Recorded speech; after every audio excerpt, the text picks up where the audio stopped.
Olá! Agora, no final de outubro, representantes de pelo menos 150 países estiveram reunidos no Azerbaijão para o Fórum Global de Juventude. O Eduardo Zanata de Carvalho, que é egresso do curso de Relações Internacionais da Univale, foi representar o Brasil na delegação brasileira como representante da sociedade civil. E é com ele que a gente vai conversar agora a respeito do que foi discutido no Azerbaijão e do que está por vir para as políticas para jovens no mundo inteiro. O Eduardo também é o presidente do Conselho da Juventude de Balneário Camboriú e faz aí um trabalho com os imigrantes haitianos aqui na região. Obrigado pela sua presença, Eduardo. Como é que foi essa participação aqui de um representante, da região na delegação brasileira e como único representante da sociedade civil nesse encontro aí tão importante para discutir as políticas para os jovens no mundo inteiro, que é uma promoção aí da Organização das Nações Unidas, né, Eduardo? Olá, Almeri, obrigado pelo convite. Foi uma experiência, eu posso dizer até única, porque como egresso do curso de Relações Internacionais aqui da Univale, ter oportunidade de colocar a teoria, tudo que eu aprendi em sala de aula, na prática, o convívio durante os 3 dias de fórum com delegações de 165 países. 165 que enviaram representantes. Esperavam mais de 150, mas 165 países estiveram representados. E foi uma experiência que eu vou levar assim por muito tempo. Foi feita lá a avaliação dos últimos 20 anos de um compromisso, que é o Programa Mundial de Ação para a Juventude, que foi firmado há 20 anos atrás, como que essas metas que foram estipuladas lá atrás, elas têm sido atingidas, alcançadas pelos países ou não. Então foi uma experiência excelente para fazer e perceber como está se trabalhando juventude pelo mundo todo. Quais são essas metas, Eduardo, desse acordo que foi firmado há 20 anos? Existem metas específicas e importantes também para a questão da política para jovens, né? Claro, ela trabalha, o Programa de Ação Global, ela trabalha com metas específicas para educação, desigualdade, paz e segurança, sustentabilidade e moradia, todos temas que de alguma forma trabalho, afetam a situação do jovem hoje. E o mais interessante foi perceber que no meio de 165 países representados, eu acompanhei, como você disse, a Secretaria Nacional de Juventude, que é uma estrutura do governo federal que foi criada em 2005 e que hoje faz um trabalho excelente nessa discussão, na construção de uma agenda para a juventude, tanto a nível nacional, só que eu fui ter a oportunidade de perceber como esse trabalho do Brasil, ele é referência a nível global também, lá no fórum, com delegados de outros países vindo conversar e querendo levar para as suas realidades as experiências brasileiras de juventude. As políticas para jovens aqui, então, elas são fortes. O incentivo à educação, à moradia, à saúde, né? A proteção, à segurança também? Isso, nós temos ainda, todo mundo sabe, nós temos muito para avançar, mas, por exemplo, que foi considerado uma ação brasileira, considerada a nossa legislação, foi considerado uma das mais avançadas hoje a nível de juventude. Eu tive a oportunidade de participar de um painel sobre a transversalidade das políticas públicas de juventude, para a gente tentar entender como juventude, ela não é só inclusão social, ou ela não é só educação, ela não é só cultura, ela não é só esporte. Como essas diversas áreas de política pública, como o jovem necessita de programas e as políticas de juventudes, elas abrangem todas essas áreas que eu mencionei agora. Então ela é transversal. E participando lá, o Estatuto da Juventude foi citado pela delegação mexicana como uma das referências. E eu tive a oportunidade de fazer uma pergunta para o delegado mexicano, qual que é o próximo passo no México? Eu me apresentei como representante da sociedade civil brasileira e ele respondeu o seguinte: o nosso próximo passo no México é reconhecer o jovem a nível federal como vocês têm no Brasil. e mencionou o Estatuto Nacional. O Estatuto Nacional que foi sancionado em 2013, agora 1 ano atrás, pela Presidência da República, só que é um debate que os jovens, os movimentos, as entidades vêm fazendo desde 2003. Então, 10 anos tramitando o Estatuto Nacional da Juventude, foi ser sancionado só no ano passado. E hoje já é referência a nível de legislação.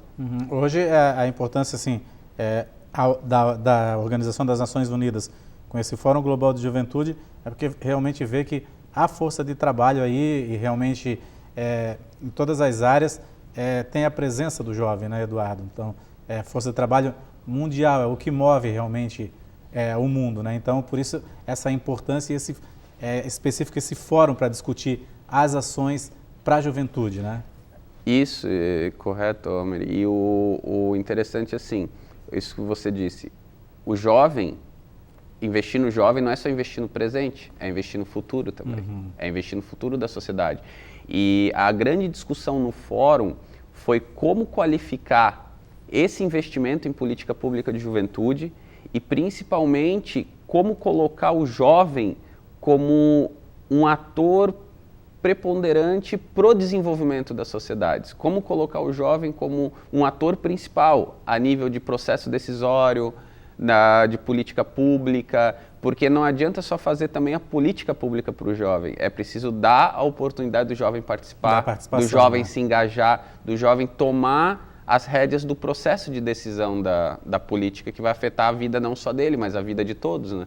Porque a gente conversa que para a juventude basta uma oportunidade, é isso que o jovem quer, ele quer oportunidade. Como que se foi discutido essa questão da participação realmente política do jovem, né?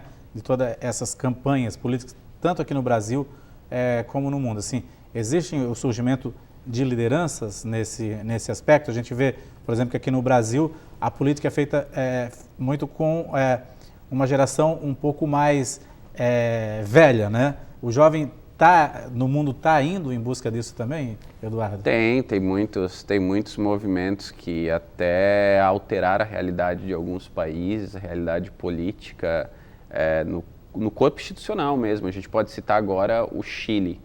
O Chile, o último governo, lidou com alguns protestos de rua do movimento estudantil em prol de mais investimento em educação pública, bolsas de estudo. E a principal líder desse movimento se elegeu uma das deputadas mais votadas no Chile. Então, a gente percebe como as lideranças surgem dentro dos movimentos organizados da sociedade.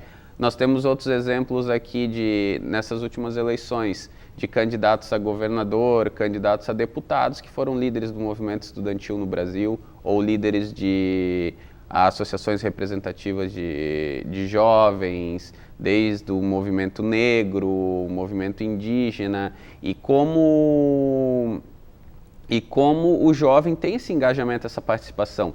Outra referência que eu posso citar e que a gente desenvolve muito bem aqui no Brasil, o Conselho Municipal da Juventude.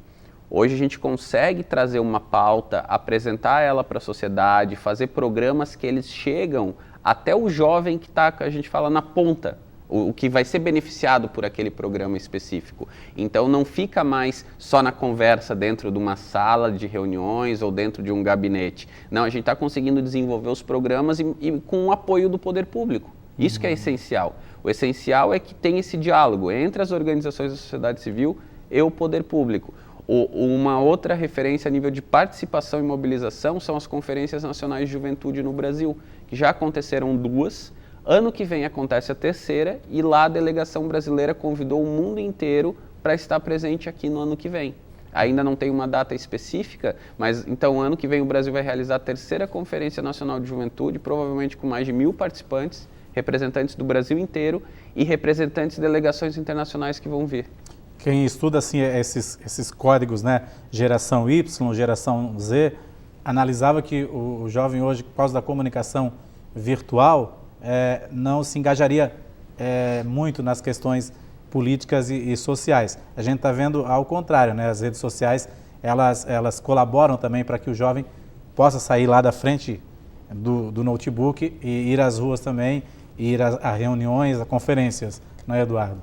Sim, porque é um mecanismo, né? A gente pode dizer assim, as redes sociais ela por si só não mobiliza, por si só ela não desperta essa curiosidade, mas ela é uma ferramenta. É uma ferramenta por quê? Porque a gente consegue fazer a ideia ou o convite chegar a um número até ilimitado de pessoas. Então a gente amplia isso. É uma ferramenta essencial para a discussão política. E a maior prova disso é algumas manifestações que foram organizadas, alguns pleitos, reivindicações que foram organizadas a partir de redes sociais, do Facebook. Onde ainda estão algumas situações problemáticas para o jovem, por exemplo, que foram discutidas nesse fórum lá no Azerbaijão? O que foi discutido, sim, que pode trazer de benefício para o jovem ainda? Depende. Quando a gente fala assim, problemáticas foram discutidas todas, né? É de acordo com cada realidade. Cada política, né? Isso, porque, por exemplo, as agendas são diferentes. Você tem uma agenda na América Latina que a perspectiva do jovem latino-americano, por exemplo, no painel sobre a América Latina, uma das maiores discussões foi a questão da segurança. Porque aqui no Brasil não vi muitas notícias, mas no dia 26 de setembro, 43 jovens foram retirados das salas de aula, são chamados do movimento normalista, no sul do México, foram tirados por ônibus, colocados dentro de ônibus, escoltados pela polícia, e até hoje ninguém sabe o que aconteceu com eles. Ninguém sabe o que aconteceu com eles. Então a gente está trabalhando com uma realidade diferente. Como que a gente vai falar de uma agenda de juventude com a população de um país como Serra Leoa ou Libéria, que está sofrendo com ebola nesse momento? A prioridade deles... a saúde, né? E da população como um todo é combater a epidemia do ebola. Ou no Sudão do Sul, onde vive um conflito armado, como que esse conflito afeta a juventude. Então as prioridades são diferentes, as agendas. Mas a gente discutiu tudo isso, questão de gênero, segurança, moradia, como eu mencionei. E para o jovem brasileiro, o jovem ainda está na expansão da educação.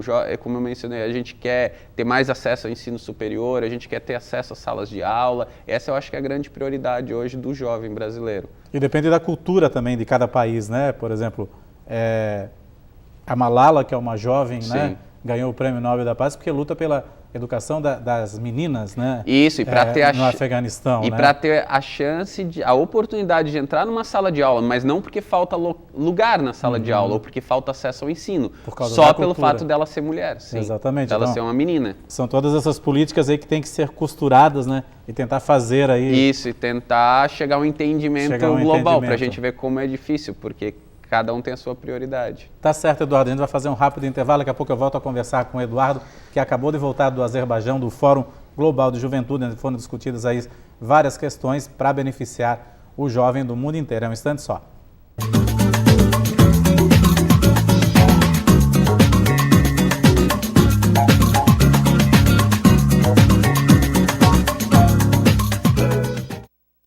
Olá, estamos de volta com o Painel Univale. O nosso convidado de hoje é o Eduardo Zanata de Carvalho, que é egresso do curso de Relações Internacionais da Univale, presidente do Conselho da Juventude de Balneário Camboriú e acaba de regressar do Azerbaijão, do Fórum Global de Juventude promovido pela ONU. Ele que foi o representante da sociedade civil na delegação brasileira que participou desse evento no final de outubro, que reuniu em torno de 165 países lá no Azerbaijão.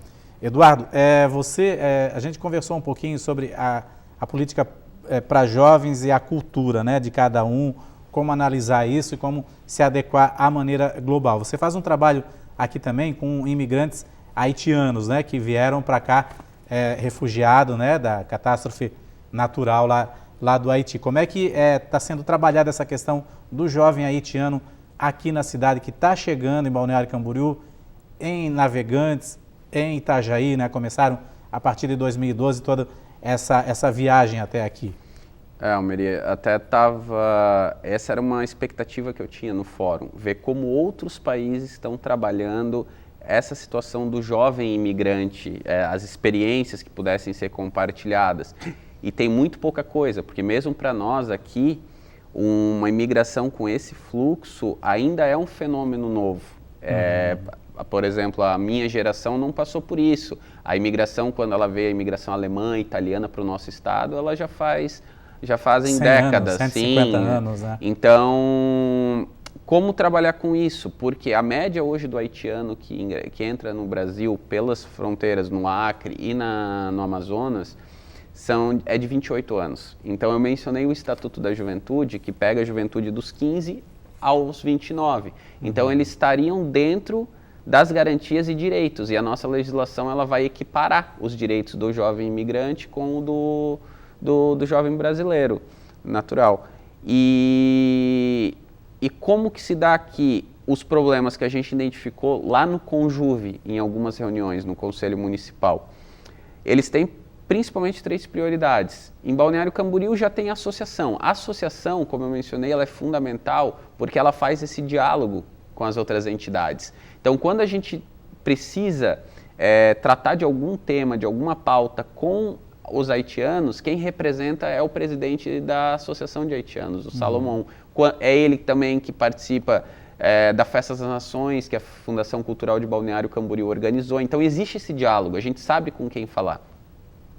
E ele, como representante, ele veio até nós, a gente levantou algumas demandas de principalmente saúde, educação e moradia. Saúde, eles têm muita dificuldade em entender o nosso sistema de saúde. Muita dificuldade, porque eles estão acostumados com o sistema de saúde da família, onde o médico vai até a casa, o médico faz o acompanhamento, faz os exames preventivos. E aqui eles precisam ir até o posto de saúde, eles precisam ir até o hospital, e eles não conseguiam, por exemplo, a gente fez uma formação, então a gente identificou esses 3 eixos, para ficar melhor um exemplo. Nós fizemos num domingo à tarde uma formação na área da saúde. A diretora da Saúde Familiar da Secretaria de Saúde de Balneário Camboriú, da Saúde para a Família, ela foi até a igreja onde se reúnem os haitianos, a associação nos domingos. Ela ficou lá por quase 2h30, respondendo perguntas, fazendo a tradução do crioulo e do francês para o português, porque a maioria dos presentes nós esperávamos uns 15 a 20 haitianos, apareceram mais de 50.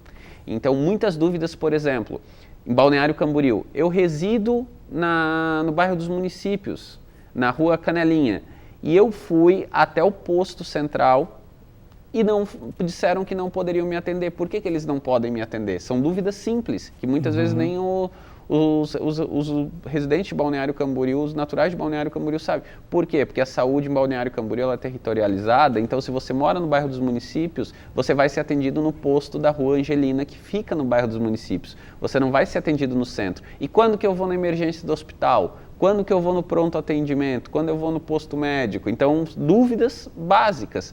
Educação, problema na educação. Como eu mencionei, o jovem quer oportunidade, ele quer continuar principalmente os estudos quando tem a chance. Eles gostariam aqui de continuar ensino médio, de ingressar no ensino superior, continuar os estudos, muitos têm o superior incompleto quando abandonaram o país. E como que a gente vai conseguir essa documentação que muitas vezes eles não têm? Como que a gente vai incentivar e manter ou um programa de bolsas de estudos específicos? Não sei, são dúvidas que a gente está tentando discutir. E moradia é um problema sério, porque aqui na nossa região nós temos um custo de moradia elevado. Mas quem é jovem com isso não é só o jovem imigrante, é o jovem brasileiro também. Né? E é o cidadão brasileiro como um todo. Agora, como é que no mundo inteiro há esse fenômeno também da imigração, não só de haitianos, né? Eu creio que muitos jovens deixam o país em busca de oportunidades melhores, né, Eduardo? Como é que isso foi discutido também nesse fórum? Tem essa... Qual que é o motivo, né? Qual que é o motivo que faz uma pessoa deixar sua casa, deixar o convívio da família, dos amigos, a sua cultura, a sua zona de conforto, porque é o seu idioma, e para buscar isso, de buscar uma vida melhor. Muitos, e a gente identifica assim, Almeri, que muitos vêm com um prazo determinado. Só que esse prazo, às vezes, ele se estende. Por exemplo, eu estou tendo a oportunidade de, dentro do mestrado de Planejamento Territorial da UDESC em Florianópolis, fazer a cadeira de Geografia das Populações, onde estuda migrações internacionais. E a minha professora, a professora Gláucia, ela é especialista no tema e ela estudou muito a imigração para os Estados Unidos. A maioria dos imigrantes brasileiros que iam para os Estados Unidos definiam um prazo de 5 anos. Só que ela conversava com eles já estavam lá há 3 anos, não, daqui a 2 anos eu volto, porque eu vou... cada um define o seu objetivo, às vezes o objetivo... Um apartamento, a viagem é para juntar dinheiro, só que a gente percebe que não é tão simples assim. Então ela conversou com diversos imigrantes que eram para ficar 5 anos, ficaram 10, ficaram 8, 12, e muitas vezes sem conseguir se integrar à sociedade e numa situação marginalizada, ilegal, com empregos precários.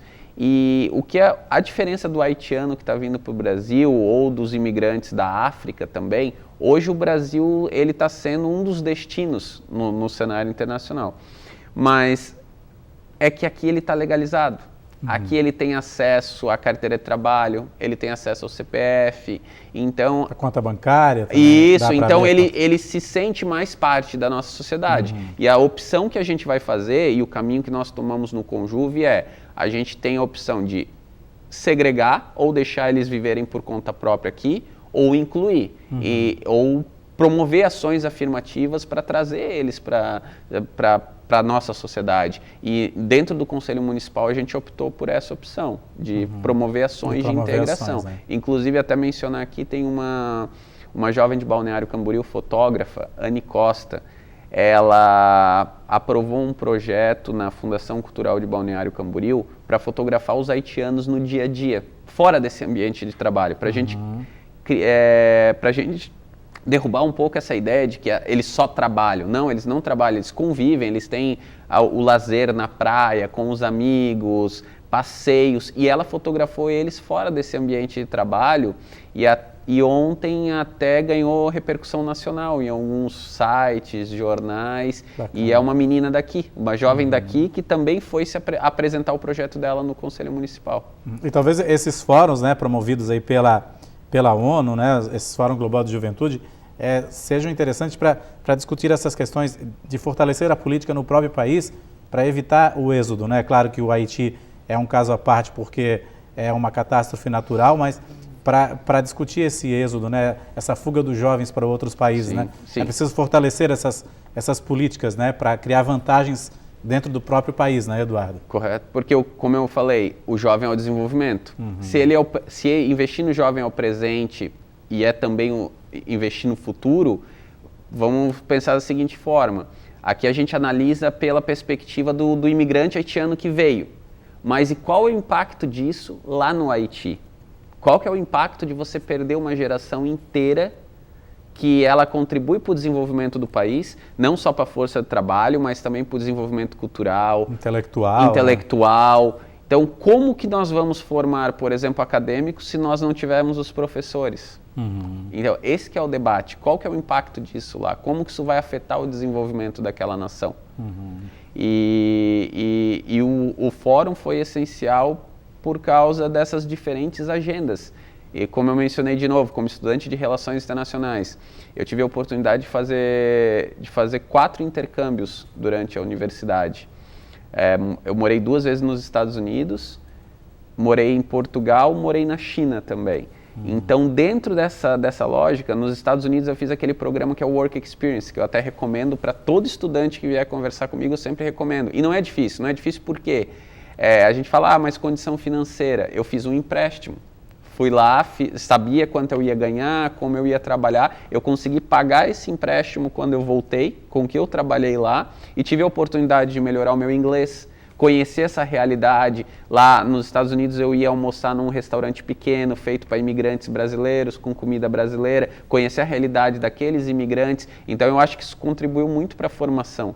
Eu acho que o jovem tem que se engajar mesmo. Isso, né, e você aprende, qualquer experiência, qualquer coletivo, qualquer oportunidade que você tenha, você vai sempre acrescentar alguma coisa, você vai sempre aprender. E isso eu acho que é fundamental. Eu mencionei Portugal, foi com uma bolsa aqui da Univale, do programa de intercâmbio acadêmico da Univale, o PIA, e para a China também foi com um convênio que a Univale tinha firmado. Então tem essa oportunidade, tem que aproveitar. Bacana. E Eduardo, o que a ONU, né, pode recolher dessa reunião lá no Azerbaijão de mais de 165 representantes de países do mundo inteiro? O que a gente pode chegar lá à conclusão e até novamente para ressaltar, desses 165, 5 países lideraram todo o processo de negociação. O Brasil foi um deles, e estando dentro dessa delegação, participando das reuniões bilaterais, dá um sentimento de orgulho até, sabe, ver como a gente está despontando nessa agenda e fazendo essa discussão. E o que a gente pôde conseguir lá, Almeri, foi que o jovem, ele precisa ter uma agenda coordenada, principalmente. Que as prioridades, é difícil? Mas a nível global a gente precisa colocar o jovem como o dono da agenda, como o dono da pauta que vai ser discutido, a gente precisa empoderar o jovem, que ele seja esse motor do desenvolvimento, novamente citar, e que essa agenda global, ela consiga dialogar e manter uma estrutura para que seja falado, entre aspas, né, que seja falada a mesma língua a nível nacional, a nível estadual e a nível local. Esse eu percebi que é o grande desafio. Cada país vai ter a sua peculiaridade. O Brasil teve um outro programa, que é o programa Juventude Viva, que é específico à violência contra o jovem, e o jovem negro, que se nós pegarmos as estatísticas, são os que mais sofrem no Brasil por mortes violentas. E então programas como esse, que estão para dialogar a nível global, o que a gente pode trazer de bom lá de fora para cá, e como a gente vai criar essa agenda, uma agenda mundial que também dialogue com as realidades municipais, estaduais e federais de cada nação. Ok, Eduardo, queria agradecer a sua presença, parabéns aí pelo fórum, a gente torce aí que realmente tudo que foi discutido lá seja colocado em prática, em benefício do jovem, que como você falou, não é só o presente, né? É o futuro também aí de qualquer país, né? Ok, obrigado aí pela sua presença. Obrigado a vocês, muito obrigado. O Painel Univale fica por aqui, até o próximo programa.